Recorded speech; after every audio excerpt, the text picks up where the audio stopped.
The Maine podcast is a free media source with a mission to provide better transparency in the market to connoisseurs, medical patients, recreational users, store owners, growers, extractors, and everyone in between.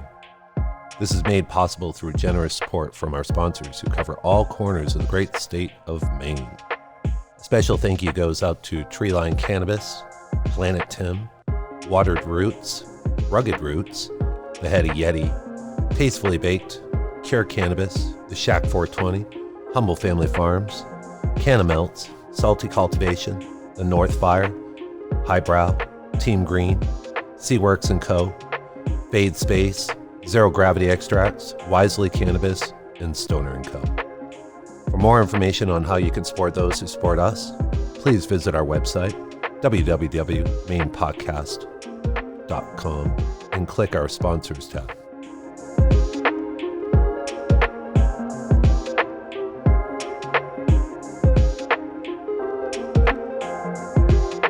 In school, I really got into it through a research paper at community college, actually, just RSO. That's the first thing I really dived into. I mean, I was smoking, but this was just like, wow, RSO is this really fascinating thing. And I don't mean to get too touchy or anything, but in 2016, my mom passed of cancer, and then RSO, I studied it at college, and it was just like, just did a paper on it, and it was just like so transformative because it's like, this is really the one thing that can use your endocannabinoid system. I mean, I didn't even know what that was. Yeah, right. Yeah, right. And can communicate to the cancer cells like, hey, you need to actually self-terminate, and they do. So that's why it's like, oh my God, that really just grabbed my interest. And I was 18 at the time when I first found out about that. So did you get a chance to try it? No. So I was 18 when I found out about that. My mom passed at 16. But yeah, studied RSO for a little bit, and I was just like, wow, this is such a cool plant. And then just enveloped myself into it. Met up with Morris, and rest is history. My girlfriend's mother passed away of cancer as well, from colon cancer, and she was stage 3 when she was diagnosed. But we knew that it was kind of in a terminal situation, but we did get her from taking 8 Oxycontin a day to 1 just by moving to RSO. And so though it didn't necessarily save her life through the time that she was dealing with the battle, it tremendously increased her quality of life. And I've had experience being on pain medication. Did she have more of a coherency because she was able Absolutely. to do that? Well, that's what I was going to get into. Is I've had numerous surgeries before, and have been on opiates before, and I know what that does to you, and it makes you lifeless in some ways. Oh yeah, a lot of pharmacology. For sure. On a personal note, I mean, just as a kid, a young child being prescribed SSRIs and benzos for all this other shit, that as soon as you go to the doctor with a problem, they say, here, take this pill, and you don't even really know how it affects you. You're a child, and then cannabis came along. It's just like, wow, I can use this. It's all natural. Like, I don't feel like a zombie after I take it, and it helps so much. So that's one of the things that we've really picked up on at the store in Farmington with all the patients too. Is just it's really just about increasing people's quality of life, as Nate mentioned, and we've seen that tenfold. The education and the medical, when we first opened up over there, and I think we talked about it too a little bit. That education that you're able to get because your store. Because you had the time to give them that type of medical aspects, different things like you were talking about, family members who want to delve into it, who are older, who are staying away from it until now, because they realize until now that, hey, maybe this is working. Like, they know too many people now who use it, who and medically speaking, they use it when it's for sleep and for anxiety. I think there is a fine line, though, with how you want to use it, too. We talked about the 1 gram reps. If you were living that all the time, it's probably, I'd have a hard time calling it medicine at that point for you. Are you just really going to town? Is that how you're going to do it for a couple of years? I used to smoke to get really stoned, no doubt, but... Who hasn't? Yeah, right. Who hasn't, man? But I think now I find a lot more with people, or with more people that I know, they're smoking because it gets them in the right spot. Yep. And I think medical was a stepping stone for people to sort of remove some of that propaganda, and then now we're getting to the point to where we're trying to get rid of the propaganda and of recreational, because there's some people that are fine with medical but still not okay with people using it recreationally, and I think that's the next barrier that we need to overcome as a society, is recognize that it's okay to use cannabis recreationally as well as medicinally. and you shouldn't be demonized for it. It should be no different than going home and drinking a beer. And I think that's really the next hurdle for cannabis on a recreational level, is to have those people that are sort of still demonizing it take that next leap and to recognize that it's another form of relaxation or whatever you want to call it.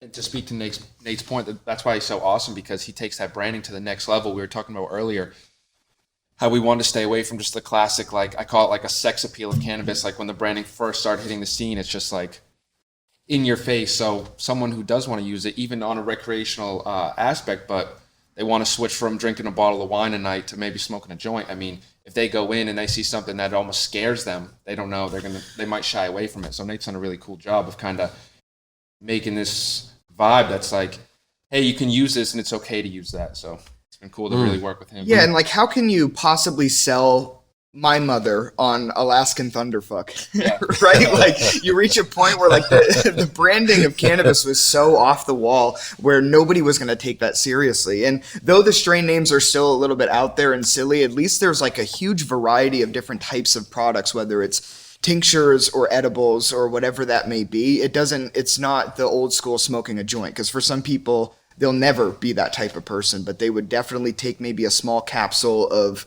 concentrate or something before bed, or CBD or THC, whatever it is that they're looking for. It's packaged in a much more digestible way for people nowadays, which is great.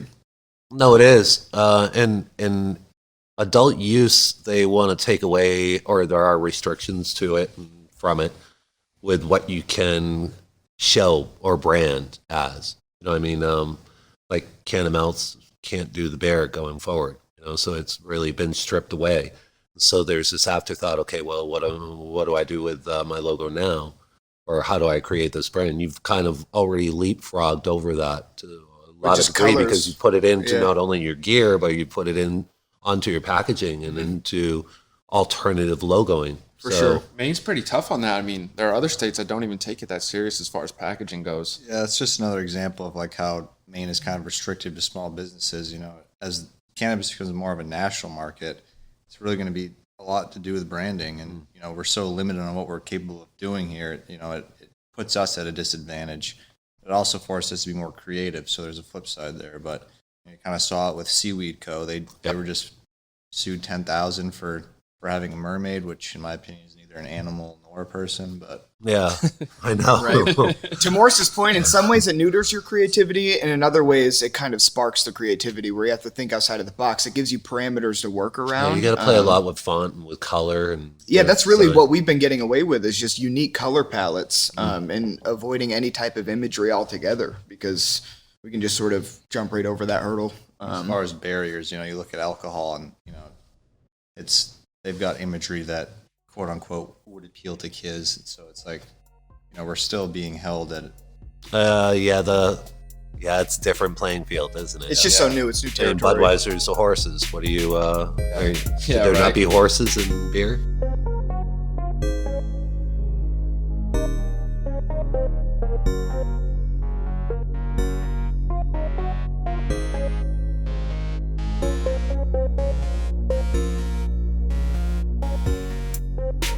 I don't think that the Portland market was ever kind of set up for small Maine enterprises or businesses. Would you agree? Characterize it that way? I think they wanted a lot of large corporations involved in it, and so that, and I bring that up from a pricing and how difficult it's been to get into that market. I understand. I understand what you're saying. I'm not sure I 100% would agree with that. I do think the way they've gone about it has created that, but I'm not sure, just watching and observing the actual council members, I'm not sure. Purposeful. I'm not sure that's generally their motive. I'm not sure that they're. It's still very new. There's not a lot of oversight. Yeah. People are going out and reaching for information from different models. Yeah, whoever they kind of. Exactly. You know, they're using the Denver model and the Cali model. It's like they're not really applying what they know about their own city and what Mainers, you know, love about Maine, which is local Maine businesses. And just making it affordable to actually run a business. I mean, I think Maine's always struggled with that, with, like, you know, assisting small businesses get started and be successful. Nate and I were talking about the location where the store is going to be. It's going to feed into a neighborhood a little bit more so, right? Or was that the idea behind it? Want to speak to that a little bit, Aiden? Yeah, so it's in a really cool area of Portland. It's right across the street from the post office, and it's just an awesome setting. It's close enough to the old port. It's also close enough to just the downtown parks of Portland, and it's a really awesome vibe we're going to try to create. It's going to get nice and funky, and like you said earlier, how it kind of seems like Portland wants a super corporate setting. That's where our store, well, with Nate's help, we're differing just to get a really weird but fun vibe. Mm-hmm. Mm-hmm. And it is definitely an up and coming neighborhood, as we'd say. There's a lot of homeless people in the area, Mm-hmm. but they supposedly someone bought that whole strip that we're on, a Boston firm. So we definitely have a suspicion that it's an up and coming neighborhood.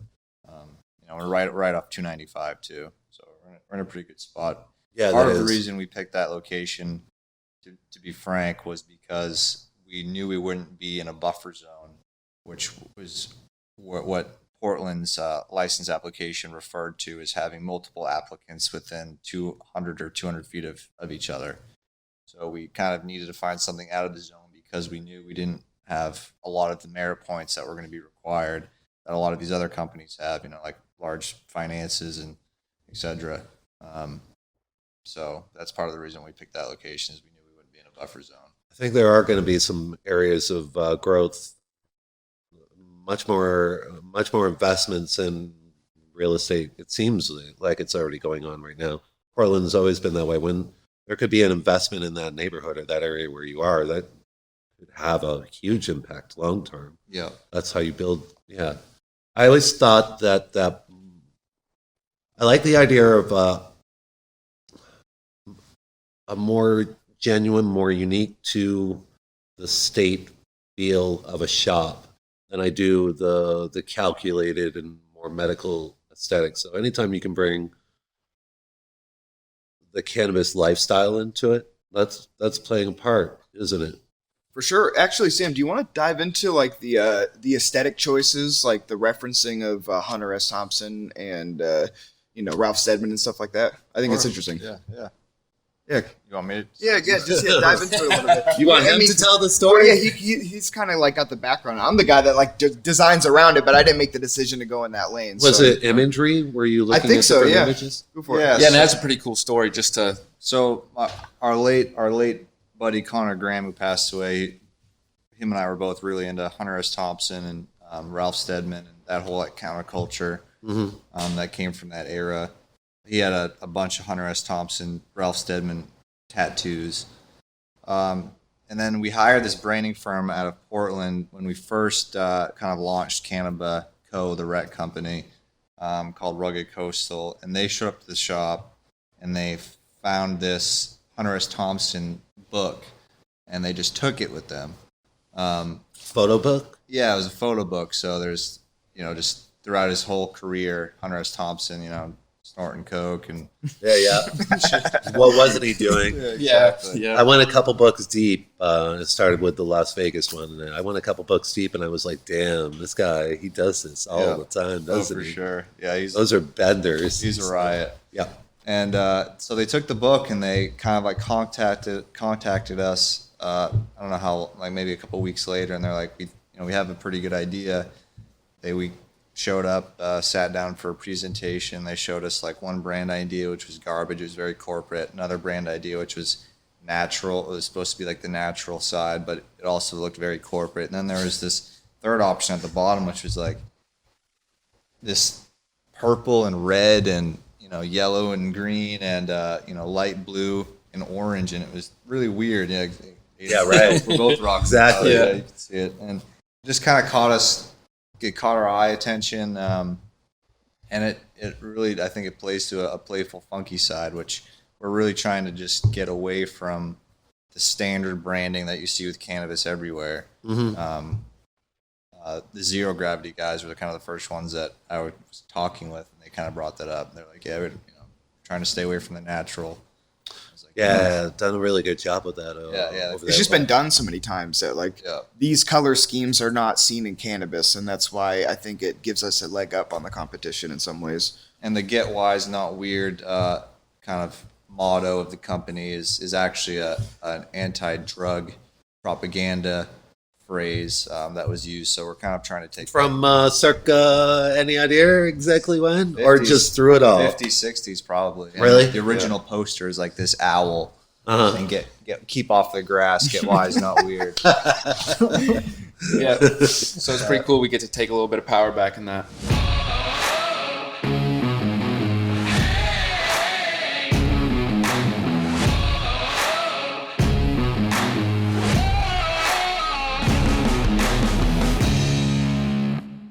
In studio with us is Caniba Company. Caniba Co is our Instagram tag. Sure. But that's just because there was a Japanese independent film that is named Caniba, so we kind of had to get a little differentiation there. What's a Japanese independent film? What was that about? Did you even watch it? Did you bother? It's funny that we're You're not going to tell me it's something totally. watching it. It's a movie about cannibals, so we were trying to stay away from that. Like, Did you think to yourself at that point, maybe we shouldn't call ourselves Caniba Co? People are going to think we're cannibals. we had been using Caniba Naturals for our medical for years at that point, so Yep. it was more just like drop the naturals. We'll run Caniba for rec, and Caniba Naturals will stay our medical company, which is originally Algonquin for the name of the river that runs through Farmington. So that was kind of like where we got that connection. I like that connection. Has roots in your area. Yeah. And when Nate actually originally designed the logo, the leaf has kind of like a Native American stylistic to it, with the feathers as opposed to leaves, and we were kind of paying homage to the area. We were talking about that a lot. The logo that you created, Nate. There was something about the leaf. It to me, it portrays a little bit more in a primal sense or a primal way compared to a lot of other leaf interpretations that I've seen. And then with the slight hook at the bottom, that's pretty cool stuff. Yeah, thank you. Basically, like I wanted to avoid having any sort of stereotypical cannabis leaf styling, And I wanted to make something that was a bit more digestible for them. And it's actually had several evolutions over the years. At this point, we're probably on like the third generation of this logo now. But yeah, that was kind of we wanted to do something that was like less stereotypical and less sort of like festival heady type of look. We wanted, especially for medical where this originated, we wanted it to be a little bit more professional and sleek looking. And and something that like somebody that's like, not because I'm not the type of person that would wear any old cannabis gear. So I wanted to design it for something that I'd like to wear as well too. Yeah, that's what I agree with you on that. I remember when I saw it, I said if you're going to include like a marijuana leaf, at least that was a great interpretation of what you could do with it. Thank you. So how long ago, Steve, did you start? Sam. No worries. That was Take going. two. We can all introduce I don't know ourselves. why. Yes, let's do that real quick. Go ahead. Sam Steve. Morris. Aiden. Aiden, And I'm Nate Winter. And we have another Sam. and we have another Sam. Higgins is missing here today. Yep. He's up north. He's probably making chocolate bars. Yeah. Does he do the edibles? Yeah. Oh, so he's the in-house. Do you make them with distillate or with hash rosin or both? We're mostly using full distillate set? at the moment. We are going to get into the hash rosin as well. We kind of have a big rosin setup that we haven't really been utilizing fully, but we plan to. So rosin, like hash rosin as well as regular rosin? Yeah. Somewhere around there? Yeah. Yeah. You started this, Sam. Was it, how long ago? I mean, if we want to Or your back- origins even before Caniba? How's that? I mean, I guess, it all started with the love for the plant and, what it was capable of doing medically, and the lifestyle behind it. I definitely didn't want to work a conventional job. So I kind of dropped out of college after a year, and just really got into the cannabis scene. I met a gentleman from Sativa Solution named Ryan, who brought over my first lamp and a couple plants, and that was kind of like the start. And then I moved out west to Western Maine, Farmington, Kingfield region, like 2014 maybe. And that's when I really started growing commercially. I got my caregiver license, really focused on the outdoor. That's kind of like where my roots started, where I grew up on a small farm in Winterport. I learned a lot there from my mom, who was big into, small time agriculture. And so I took those techniques and kind of applied them to outdoor cannabis, and that's really where we got our foothold in the door. I met Aiden around that time. In 2014, give or take, probably or about that, 2016 maybe. 2016. And he was more on the sales end of things, so we kind of networked there. And same with Nate. That's where I first met Nate, was he was more on the sales end, so I was networking through him. This all started with 2 plants, 1 light. Yep. 2 plants with 1 light. 2 plants. I think Remember the strain? Oh yeah, that- for sure. I mean, the first. Or what you were told they were? I was wicked lucky, dude. Like I got Sour Diesel and Chem Dog. What was labeled Chem Dog D, I'm actually thinking it was Chem Sis, just based on the terp profile of it and the actual style of the plant. What is the terp profile? Chem Sis difference? is a little sweeter, gassy and sweeter. Definitely not that rotten. Yeah.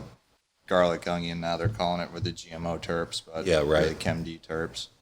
And then the Sour Diesel, which I'm not sure if it was the Sour Diesel anymore. It might have been an S1. I've seen since I've met Melting Pot Farm, Sean from Melting Pot, and he actually gave me the sourced Chaco cut of East Coast Sour Diesel. So I know the sour that I had wasn't that, just by watching them perform.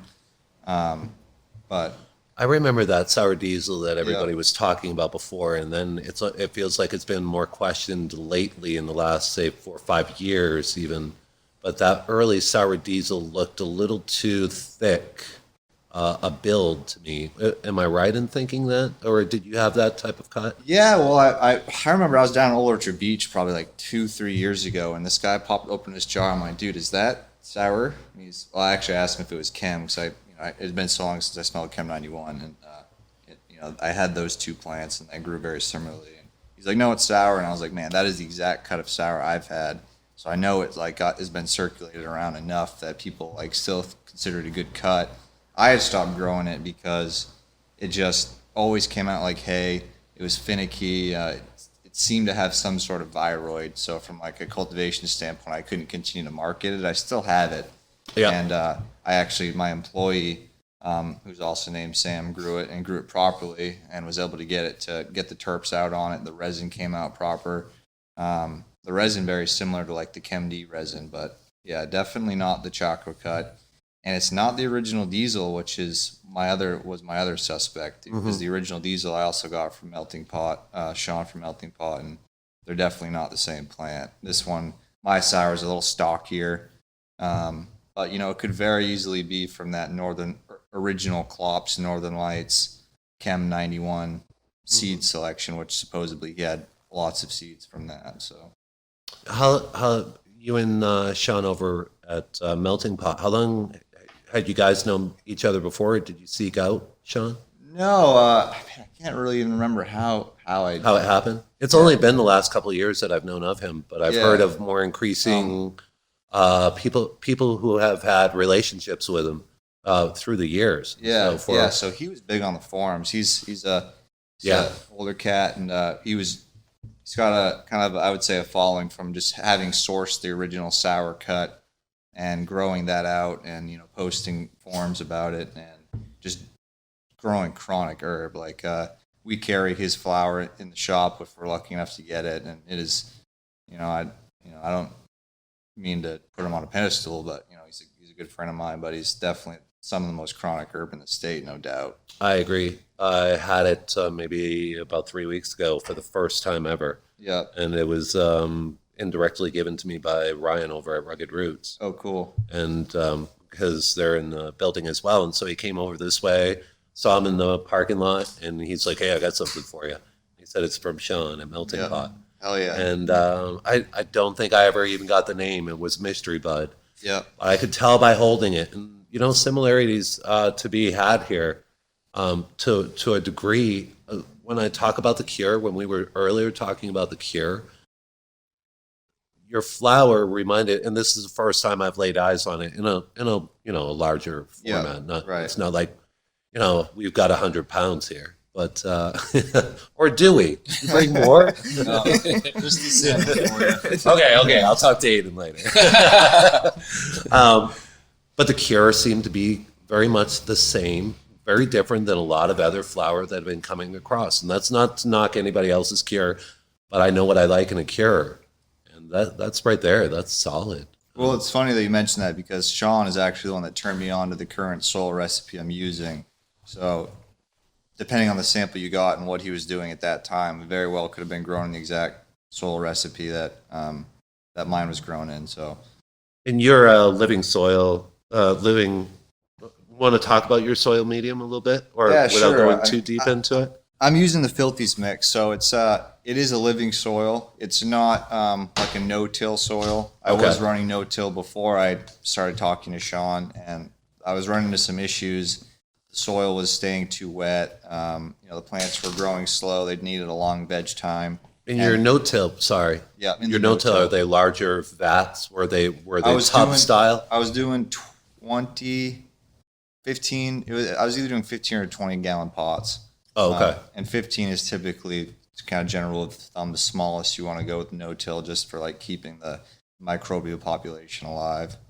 But I knew the system, what I was doing was flawed, and looking back, I definitely could have tweaked some things. I started doing some soil tests through Maine, Soilscape Solutions in California, and the numbers were definitely skewed. They were off. The plant, the potassium was way too high. So I definitely could have tweaked some stuff, but I was also at that stage where like I was ready to try something new and just kind of dive into it. And lo and behold, Sean kind of popped up through the woodwork, and we started talking. And he was just kind of a wealth of information, an open book, which is really kind of what I need in order to get my brain going, is to kind of just generally bang off the major questions and move forward. He's not really giving you the reasons or promoting one technique or another. It's more about what that soil media was going to be able to do that where other soils lacked. Is that partly it? I think it's just more the style of the soil is better for a commercial setting than how I was applying the no-till setup, where I was getting these huge pots that are hard to lug around because it's like a humic-based peat, which holds more moisture. Oh, so heavy. Just so heavy pots, hard on the employees, hard on my back. I've got a bad back as it is. And It's from that mix. It probably is. it's because the No joke. It's because the guys told me to put rocks in the pot, so here I am throwing rocks. I don't know who that guy was. Yeah, seriously. But so the filthy. And it was staying wet too long. Is that what was happening? Yeah, so the roots weren't penetrating the lower parts of the soil quick enough, so the veg was slow. But I mean, the herb was chronic. It was killer herb. It was organic soil, and they tend to stay a little too green too long. The fade, wasn't coming early enough just because there's so much nutrients in the soil. Which the other thing, when you start with such a high amount of nutrients in the soil, is you tend to have to need to keep the soil wet in order to keep the nutrient cycling going and keeping the plant from getting Continuing shocked. to release through Right. the period of 8 or 10. Well, geez. Are you repotting? Were you repotting as you were going along when you were doing the no-till from size to size, or did you kind I would of? basically go from it was either a 1 or a 2 into the 15. Oh, wow. Yeah, and then kind of vegging for it was taking 4-ish weeks to veg them out to size in order to even fill the canopy, and that was again part and due to the soil needing to be wet in order to not shock the plants from the amount of nutrients in it, and but yeah, I mean back to the Filthies. So the Filthies is a different soil altogether. It's a much lighter mix.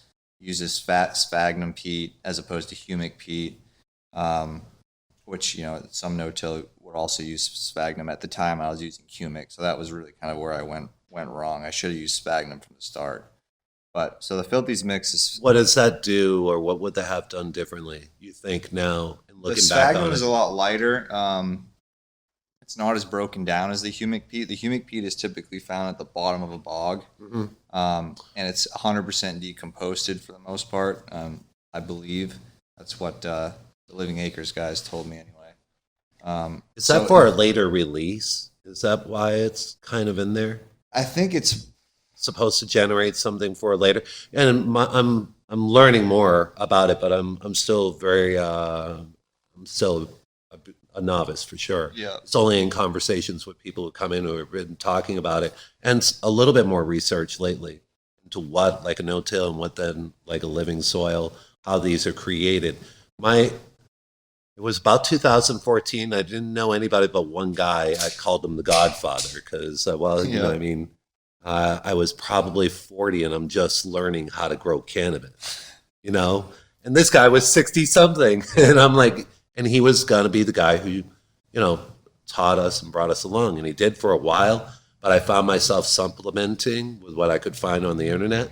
For me, it wasn't forums back in 2014, or maybe I didn't even bother to go into that. I went into YouTube world more. right. And so, but somebody I came, I want to say it was some cool genetics got into a line of soil as well. Was it kind soil or something to that degree? And I'm probably mistaken. Funny that you bring that up because that actually is where I started with soil, was Subcool's recipe. Was it? Yeah. And so they talked about those later releases, and that was the difficulty other people were, that's where other soils were falling short, is when the plant needed something in those later weeks in flower, it was still, you know, there was enough in there that was releasing later in the process Right. to feed it. Yeah. That's where they were saying they were different than others. Am I mistaken on that? Well, That's the way I believed it. I wanted to buy some, I mean, but I never got to it. I think the benefit of the humic peat is that it does retain moisture better. It is more broken down, so it's not going to affect the pH as it does break down like sphagnum could if there isn't a buffer like dolomite in there. Yeah. But also, I would navigate more towards humic peat for outdoors just because of the water retention. You know, maybe a blend of both. That's what I do now for outdoors is like a 70-30 humic to sphagnum peat blend for outdoors, and indoors just 100% sphagnum just because it's lighter, fluffier. But to answer your question, Oh, so the recipe changes from indoor to outdoor definitely for what you're looking for, Yeah. because your environment outdoor here, you're finding the water retention's probably greater, a greater need for it. Yeah, especially these last couple of years, they've been so dry. You know, Yeah, it hasn't it? gotten limited snow and limited rain last year. We were basically running the drippers every day. Probably going to have that again this year. I'm That's thinking. what it feels like. This We don't wasn't much get of a any winter at snow. all, was it? No. No, I tried calling out of work a few times, and because of the weather, and I just couldn't do it. Couldn't find a day. That ever happened to you, Aiden? You're in sales with the company, and I'd Yep. love to come back to. I just want to get the boys absolutely. rolling. Happy to. Yeah, so I got started right around 2018. I linked up with Morris on the business end, on the caregiving side, but just diving into the plant, it was always more of a sales aspect and just trying to expand my basic understanding of the plant, because it helped me and a lot of people in my life kind of off the path of traditional pharmacology with whatever medication it could be. And this thing, cannabis, really came in and said, you can, I'm sorry, excuse me, but it just is truly transformative in the sense that you can, I'm sorry, I smoked that weed. No, we'll throw that in. It's the things that you can achieve, that you can recognize within yourself, maybe, on how it's treating you. You can kind of withdraw from other uses of medications, or Yes, exactly. That kind of thing? Yep, cannabis was really awesome for that. I'll edit out the other part. Yeah, We're good perfect. or maybe not. All stone, sorry. My Right, no worries. So that's what drew you into getting into cannabis. Yeah, a little bit yep. more so. Yeah, absolutely. You guys had a relationship before. When did you feel like it was the right time for Caniba to get into needing somebody in a sales role? Yep. I mean, just as the company expanded, we wanted to. The goal was to open a shop in southern Maine, and Aiden kind of resides down in southern Maine, so it made sense to. He owns the delivery service that is branded under Caniba. Okay. So we wanted to get the brand out there before we opened the store, so there'd be some brand recognition already in the area. And has that's worked out fairly well for you? Yeah, I yeah, mean, it it's has. been rolling since 2018. Yeah, May of 2018. Okay. Um, so you had experience or before in delivery, or you kind of knew the infrastructure that you wanted to set into place? Yeah, I just knew the area very well. Mm-hmm. So there were a lot of deliveries in other areas in Berwick or in the Portland area, Biddeford. Those areas were super populated, whereas Sanford really wasn't. So it was more about just starting in that area, getting the medicine out to patients so we can brand ourselves. Hey, we're now in Berwick. Hey, we are coming up to the Portland area. And it's been going really well. You get to play the market that could come in from out-of-state patients as well, who can meet you somewhere. Is that all accepted as well? Yeah, that As is a delivery accepted. service? Yep. I believe so, right? Yep. Yeah. So that must have, you've been able to capitalize on out-of-state patients as well, part of the market? Yeah, absolutely. We meet them all the time. Kittery, Sanford, all those areas. And it's cool for them because they get to experience medicine that they've never experienced before. They're in somewhat more of a corporate setting down in Massachusetts, whereas you can come up to Maine and go to all these different cool companies and get some really, really, really awesome flower. Yeah. Oh, yeah, sure. You carry other brands in your delivery service as well as Caniba? Yep, we work with a few other vendors. We work with Are they also located down in the Sanford area or a lot of them mid-coast. mid-coast? Yep. So you're creating new markets for them. No, in the sense of product, we are mostly carrying just Caniba gear, Caniba Naturals. We do have a few other vendors for edibles, Medco, things like that. But Blue Sky, Caniba Naturals, yeah.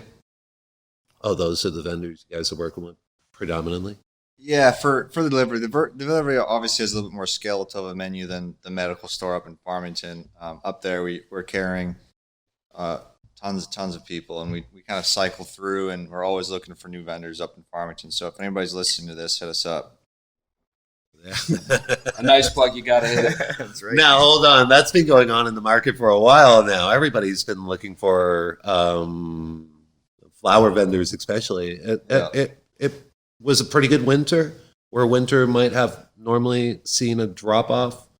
I'm sure it wasn't the same as like in the summer, but the need for products stayed pretty high, didn't it? Yeah, this past winter? absolutely. I mean, that I'd say around August, there was a crazy drought. I mean, you know, I talked to other shops, Atlantic Farms guys, and you know, everyone was having a hard time sourcing flower like August, and then it finally caught back up. But our sales, luckily, kind of continued to grow through the winter. I think in cannabis, we were just lucky, being considered essential in the state here. Oh yeah, we're for allowed sure. to stay open and not have too many restrictions. And I think people just turned to cannabis as a way to pass the time. So I think that helped sales grow. But also the market in Maine is growing anyway. So there's multiple factors at play. I remember when COVID came around and nobody had the business or the medical program hadn't been deemed essential yet. And this was a reactionary piece on my part. I wrote an article. I was thinking about that impact. Yeah. What if we had to close down stores during that period of time? What would that landscape have caused everything to look like? Right. So I think there were a lot of great things that came from becoming deemed essential. But my worst case scenario at the time was going to be how our cultivators who are growing at this scale going to be able to downsize or downscale to had that market, disappeared for 6 months Right. instead. Yeah, luckily it's not the reality we're in right now. But No, if that was the case, that we grew probably 20 to 40% employees through COVID. Those are people that were previously unemployed. Mm-hmm. And that's just our company. So look at however many caregivers are in the state now, and I think everybody probably saw a period of growth through COVID. And that was sustaining local economies and keeping people employed. So I'm grateful that the state decided to consider us essential.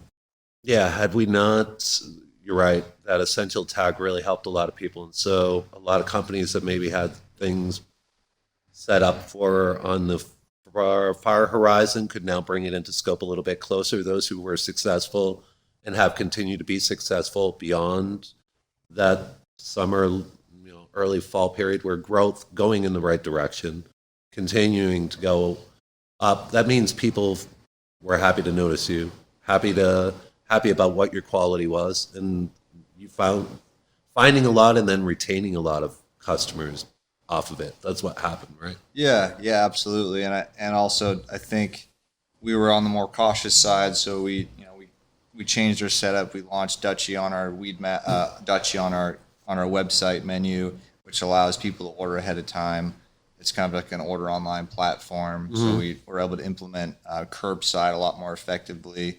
I haven't heard of Dutchie before. Same concept as like Weed Maps. Yeah, In the sense you can order off of it. It's better than Weed Maps for sure, in our opinion. Weed Maps, as Aiden will say, is all about Weed Maps. They're branding Weed Maps for Weed Maps. Whereas Dutchie, it's like there's no Dutchie logo. It's just a website embed, and it's an order online platform that's through your website. We've been really happy with it, and it definitely helped us limit exposure through COVID, which kept patients happy and kind of kept staff safe. And not that everybody did that, but there was a period there, especially in the beginning, where we did shut down and only do curbside because nobody knew what the hell was going on. Nate, this brings you into the conversation a little bit because we were talking about that. You designed the website as well. Were you a part of that process? That was actually one of the first Or projects. collaborated with? Well, yeah. So it kind of started organically. I would say the first time I made a logo for you was in 2015 or 2016, roughly. Yeah, because the medical shop opened. We opened our medical shop in 2016, so it would have been probably right around then. Yep. So that was like my first project as far as creatively with Sam. And then, over the years, he's reached out to me for different things like that. And this past fall, I think he realized that there was things that they were falling short in as far as their marketing and branding. So he knew that I was capable of doing those things. So he had reached out to me, and the new updated logo and the website was probably the first project that we started with. And it sort of evolved very quickly into realizing how much I enjoyed working for them on a regular basis, and how much of an asset I was to bringing sort of new things to the table for them, like managing their social media and graphic design work, web design work, sort of things like that, and marketing strategies. So, then we sort of like hit the ground running. As of October, I've been pretty steady with them, and by the first of the year, I moved into more of a full-time position with them, and it's been fantastic. How much of what Caniba and the logos is a shared concept between the two of you, or is it something that you've left? I don't know. I think they give me a ton of creative license, which is awesome.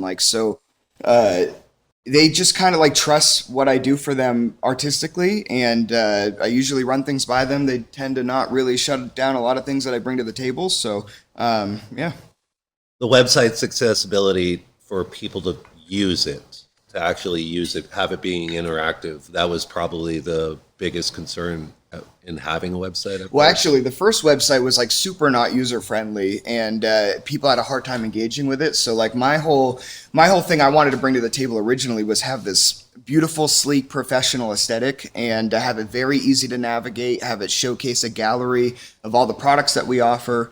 I think we've had a ton of compliments on the accessibility of it and how streamlined the experience is. So to be able to shop on it and effectively without glitches. Yeah, one of the biggest issues was the original website before Nate took over. It was jet black. It was probably the first issue I could say. Is that the name of who created it?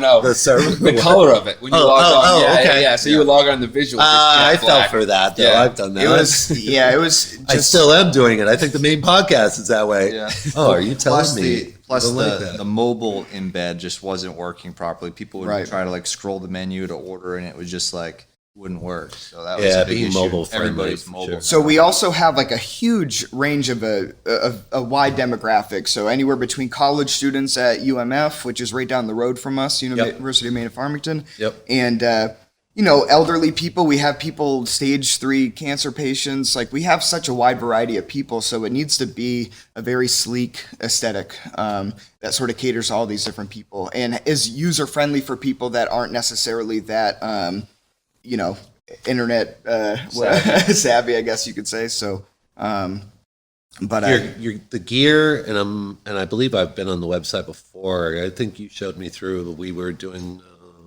We were hanging out Yep. together a couple Sundays when New Fame was here. But we had a chance, and you were showing me some of the website stuff. It's lively. It's also, it's something that makes you feel like, just like what you've done with the gear and the look. It's very, very lively. It's something that you want to enjoy. Like, it can just lift your spirits by the color selections and the look. Sure. So you've done a really good job of I bringing appreciate something that. very Appreciate original and authentic. The whole strategy for me was to sort of get out of the stereotype of the 420 lime green dancing bear aesthetic that is just, I thought was, or the Rastafari red, green, yellow sort of look. That was the whole branding image of cannabis forever. That I grew up in, at least, and it was very loud and in your face and heady. And so I wanted to make something that was like still bright and colorful, but not, I don't know, something new, something more in the lifestyle branding category, that like you could go hiking in this shirt. You could sort of, it's not just like you're going to a fish show or something like that, where you're going to rock a cannabis shirt per se. And we are in a new age of cannabis. I mean, whether you want to talk about it on a state level or national level, and perhaps a global level, even if you want to, as far as who's using cannabis, right, which who's is using it.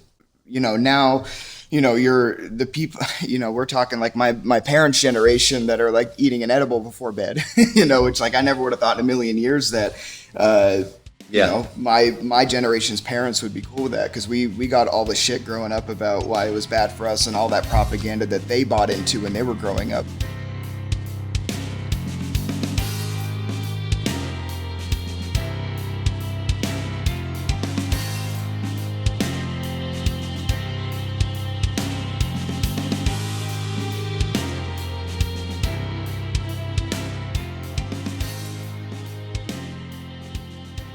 Are we always going to have pockets that are going to be dry pockets within the state? I don't think so. I think that was a compromise made by the for rec language writers to kind of push the agenda forward and get it passed. I think it's ultimately a stupid move on the state's part to tell towns that they can deny cannabis businesses, because it's only going to hurt the economy and hurt the growth of the industry here in Maine. I think that'll eventually change. If you look at what's happening in California, they're basically talking about getting rid of towns' ability to know cannabis. Really? Yeah, because their legalization has been such a shit show.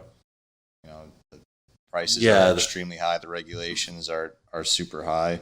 The licensing fees, etc.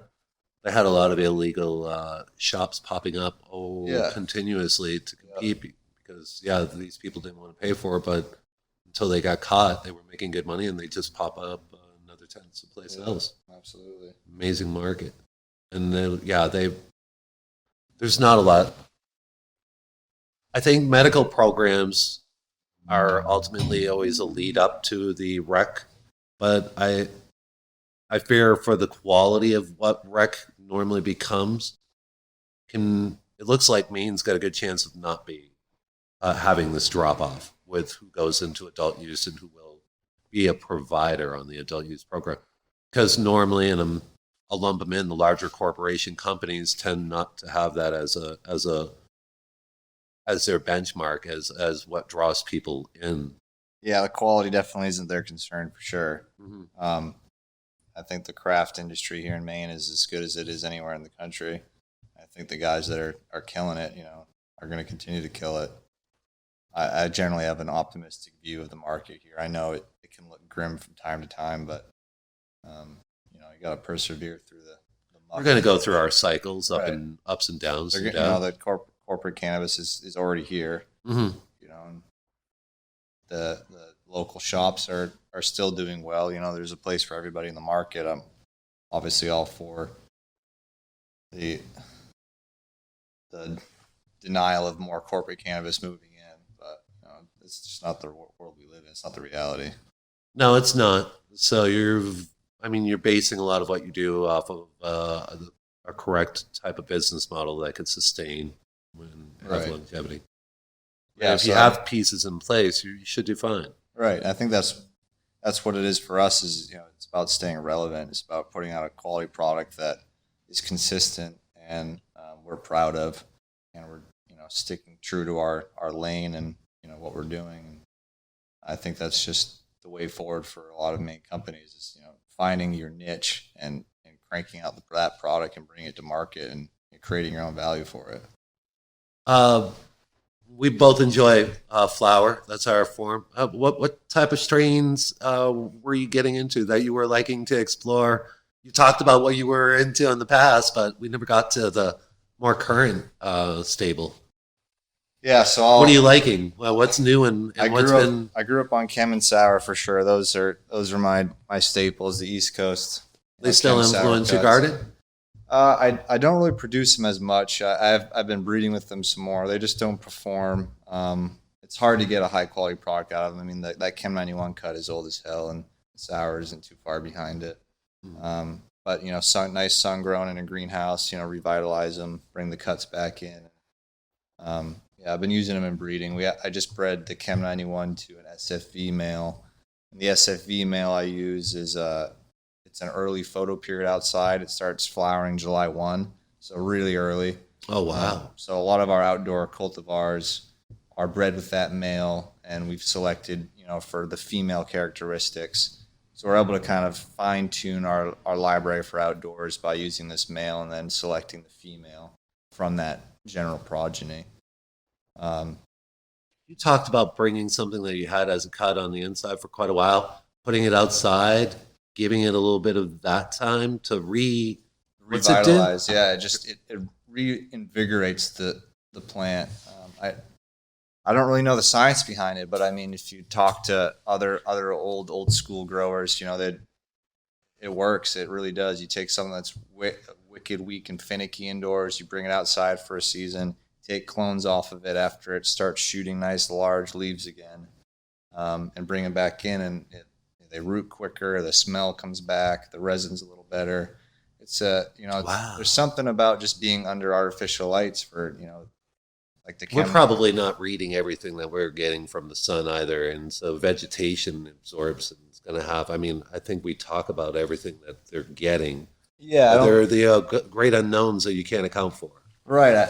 Yeah, exactly. And I don't think it's really a concern for large new hype strain cultivators, but for someone who's passionate about the old school elites and the clone onlys that have been around for 20, 30 plus years, keeping them healthy is part of the process, and it's been a passion of mine. I recently kind of let a large part of my library go to just kind of consolidate and fine tune and make sure we're putting out quality gear that the market wants. And a lot of those cuts, they're not as hard to get back as they used to be. You had talked about earlier trying to maintain, was it about 16 or so in a flowering room at one point? Yeah, just different flavors. Yeah, so when we brought it down quite a bit before the law changed back in 2019 that allowed us to purchase from other vendors. Right. We had to cultivate everything ourselves, so having multiple strains for the dispensary menu was important. Now it's not really the case. We're able to fine tune our and monocrop our rooms, so we're tailoring the environment to the specific strain and putting out the best quality we can, and then wholesaling a lot of that, and then buying other product from other vendors to stock in our dispensary, well, retail store, not dispensary, but. Mm-hmm. Do you put sun-grown on the shelves as a dried flower? We do, yeah. We have it's part of our $100 ounce specials that we try to carry year-round. It's become increasingly difficult, but yeah, we try to keep our sun-grown $100 ounces on the menu. That's awesome. That's really good. Our most popular at the moment is the Glue Dog, which was bred by Flowers Pharmacy. They're out of Waterville, and that's using the same male I used, the July 1 SFV back cross male, onto the Gorilla Glue. And again, it starts flowering July 1 outside, and it's done by, some people pull it September 14th. So you were able to put a Gorilla Glue or in the lineage part of the Gorilla Glue in outdoor here.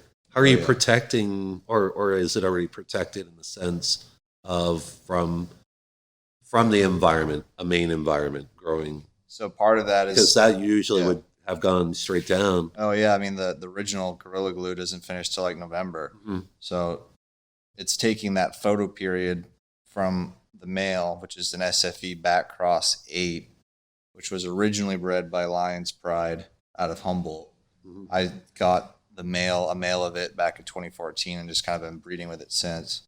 And then selecting outdoor cuts that perform well, that carry that July photo period outside. So that was what Flowers Pharmacy did, is they found a nice early flowering Gorilla Glue smelling pheno in that glue dog seed population, and we've kept the cut going. I got a question for you, and you're getting into a lot more breeding, or you've been doing the breeding for a while now. I'm sorry, I didn't mean to. It sounds like you've been doing it for a bit, but. More as a hobby since like 2014, 16, really. Oh, really? Yeah. Almost straight from the get. You were growing before that. Yeah, I've been growing since probably 2010-ish. Okay. Not really commercially till 2012-ish, 2013. I don't know. The years are getting a little harder now. Yeah, right. It's not like you were writing this down. This is what happened this year. Yeah, right. exactly. Yeah, it is a blur, isn't it? Yeah. I asked a couple different breeders. I've been asking lately about characteristics to a male that make you look at them. Is it about and say, that's a good looking male plant because it's going to take these type of qualities with it to when I'm breeding? Do the characteristics of a male plant, what you're looking for, vary from what you would be looking for in a female? Well, obviously you don't have the resin and the terpene and the flower production, right. So depending, you're basing it off structure more? For me, yeah, I kind of try to look at the population that it's coming from. If you can identify the female you like and you find a male that resembles that female, assuming they're from the same population, then you can more or less assume or hope to assume that the male will carry some of those female characteristics over in the cross. For me, it's mostly structural. Mostly, yeah. And then as long as I know the parents that I'm obviously, I try to breed with parents that I know, and especially like that, the Humboldt, for example, which is an SFE back cross, is what I use mostly. I breed mostly for outdoors. Okay. And then find phenos that take that SFE Humboldt photo period. So I can search through the population and kind of see what's getting triggered in July, what's starting to flower, and then I know, okay, these are the plants I want to use, take clones of, and wait and see how they finish. It is about pushing that timetable up because that's what makes most sense for everybody at this point, isn't it? I mean, if you can function at it, is it safe to say that 9-10 week period somewhere around there for flower time? Yeah. I'd say the latest. Have you ventured deeper? For outdoors or indoors? You probably knew already, so outdoor. Yeah. You had a couple late finishers before, I'm guessing. Yeah, so the Royal Kush is one that is probably one of my favorite strains of all time, and that finishes right around October 7th. That's really about as late as we can kind of push it up where we're at in our microclimate. Anything later than that, and the frosts are coming, and yeah, it's just a bad idea. But we do have a couple like the Cherry Pie that is more or less resilient. The Skunk Ape, which is I think a Chem 4 Lumpus headband cross, which is resistant, and that is more till mid to later October. So a lot of it has to do with, so you breed for outdoor and you just rotate them in indoor. That's it. Yeah, so I don't use any of the outdoor cuts inside. No, right, but yeah.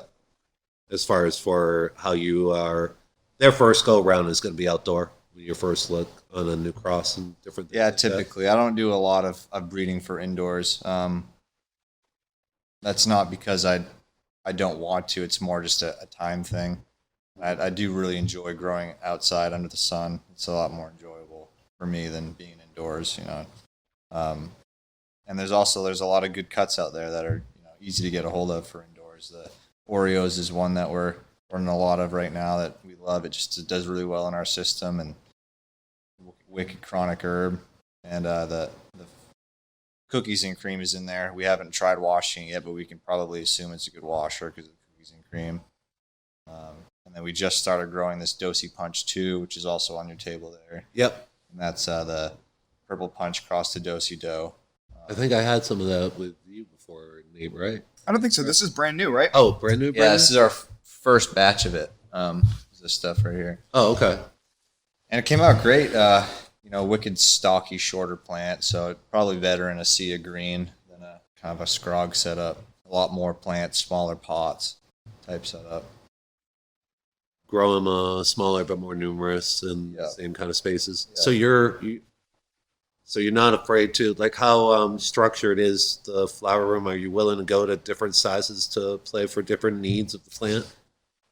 So, yes, Based off of stuff like that, so you can keep them in the rotation? yes and no. Typically, I'm in a 10-gallon pot right now. I'm running like 60 plants a room, under 12K. Okay. 12,000 watts. Yep. Each room, 60 plants ish. We are doing an experiment where we're running the Dosey Punch in 5s and running a lot more of them.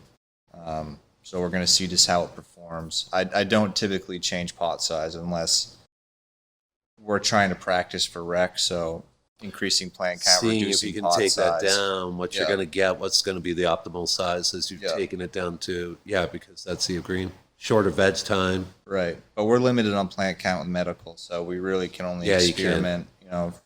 What are you finding for results, or what are you thinking off of the 10s? The 10s are the 10s took a while to figure out because we originally came from a 15-gallon pot down to a 10. Yep. We reduced the veg time, we reduced the pot size, and our plants were getting twice as big in half the time veg as they were before. So we were just like that first run we did in 10s, I was just like, what the fuck just happened?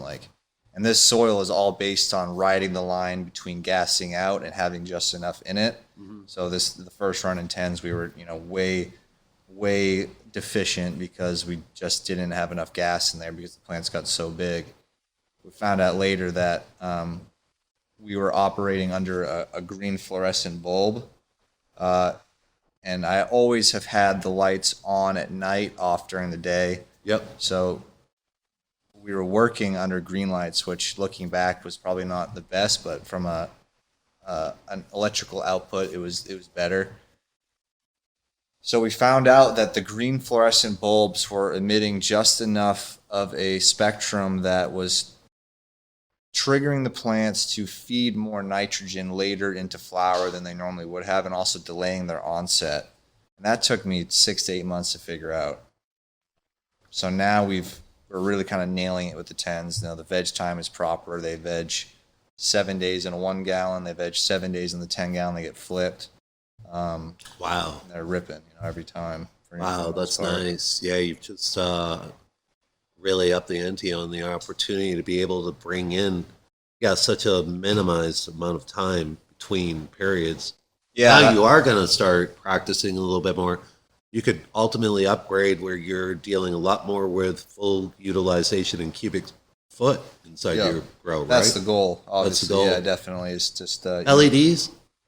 We're running ceramic metal halides right now. Mm-hmm. LEDs. I have the Model H LED from Think, Grow, and Testing.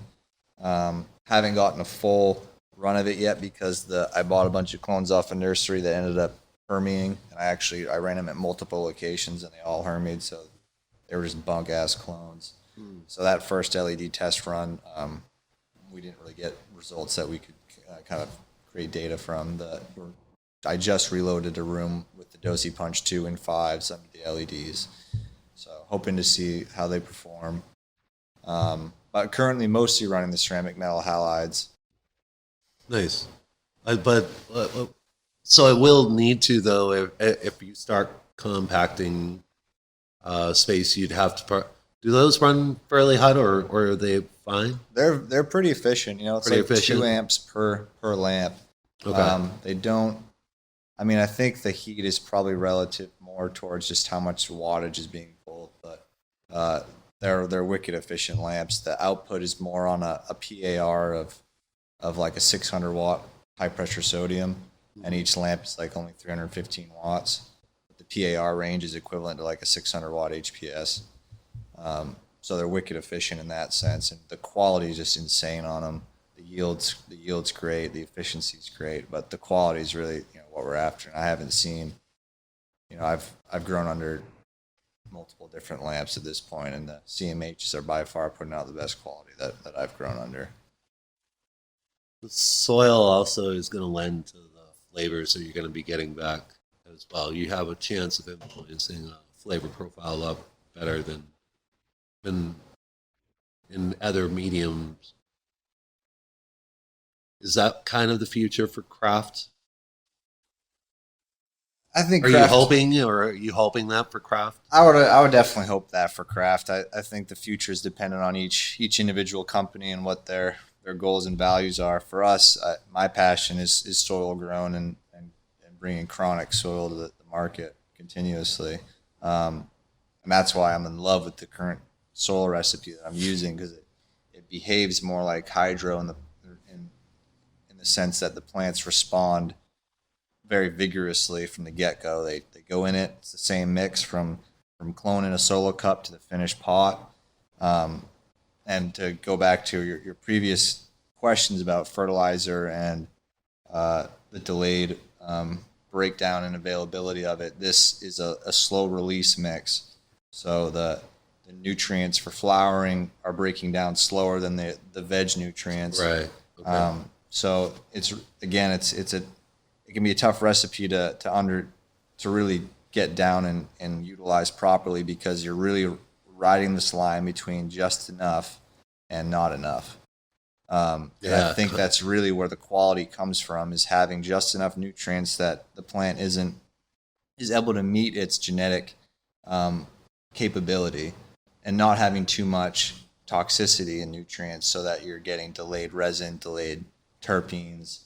That's one of the issues I had with like heavily laden no-till recipes, is the bud quality isn't as great, the resin isn't as great, because there's just such an abundance of nutrients. I think it does affect the quality. I've found that the more you limit the abundance, the better the quality at the end of the day.